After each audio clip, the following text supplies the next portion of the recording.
que es el cuerpo habla una vez que está muerto. Sí, a veces te grita.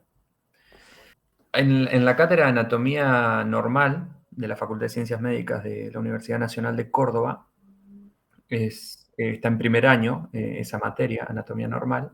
Hay una frase escrita en latín que dice, los muertos enseñan a los vivos. Eso respecto de todos los estudiantes que aprenden anatomía con cadáveres o con partes de cadáveres.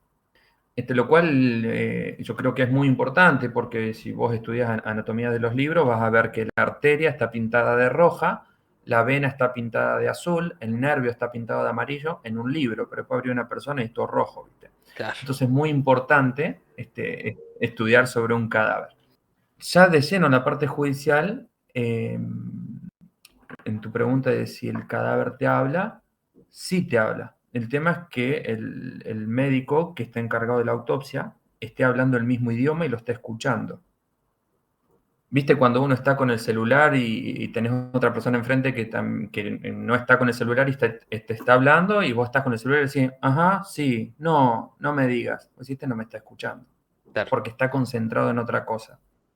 ¿Qué te quiero decir con este ejemplo? En el momento de la autopsia o de la necropsia, propiamente dicho, en la morgue o del análisis criminalístico en el lugar del hecho, uno tiene que estar con todas las antenas puestas en lo que estás haciendo. Porque en todas las áreas de la medicina, pero particularmente en la medicina legal, hay detalles mínimos de valor máximo. Hay detalles mínimos de valor máximo. Y hay pruebas que si vos no las levantaste o no las tomaste en el lugar, las perdés para siempre. Ya sea del cadáver o del lugar. ¿Eh? Y el cuerpo te habla el cuerpo y te habla el lugar donde estaba el cuerpo. No solo el cuerpo, sino el entorno donde estaba el cuerpo. A mí siempre me gusta repetir esto. Cuando trabajaba en policía judicial y me tocaba trabajar en determinada escena de un crimen, mucha gente te pregunta, ¿qué es lo peor que viste en una escena del crimen? Y a mí me gusta decir que nadie me pregunta qué es lo peor que escuchaste o qué es lo peor que oliste, porque a veces no te impacta o te habitúas tanto a imágenes violentas que como el cerebro se te acomoda, ¿viste? Sí. Entonces, no sé bien qué explicación psicológica tendrá Sí, eso, o sea, como que se pero va como que vos ves acostumbrando así a una rutina, digamos, como que ya es tan rutinario que capaz ya no te impacta tanto como al principio, eh, pero sí, voy a decir, sí, capaz ¿no? los Mira, te olores, podría dar capaz, ejemplos. Bueno, los olores para mí, los olores y las historias que vos escuchás, para mí ha sido lo más impactante más allá de las imágenes. No te estoy esquivando la pregunta que me hiciste, ya te la voy a responder sí, sí, respecto de si tranqui, el tranqui. cuerpo habla. Te voy a poner un ejemplo que pasó un día en una escena de un hecho. Llegamos a un lugar donde había una persona decapitada. Estábamos trabajando con todo el equipo, bueno, fotos, medidas de acá, de allá. En el momento en que se hace el levantamiento del cadáver, levantan la cabeza de la persona y sale una araña que estaba ahí. Y cuando sale la araña, dos personas que estaban trabajando empezaron a gritar, dicen, ¡ay, una araña, una araña! Y la persona que gritaba tenía una cabeza de un ser humano en la mano. Entonces, decís, ¿cuál es el parámetro que te asusta una araña? Estás teniendo la cabeza de una persona y no te asusta eso. Es decir, que a veces lo que trabajamos en este ambiente se nos corren los márgenes de qué es lo que debería dar miedo, ¿no? No sé, es medio raro, ¿viste?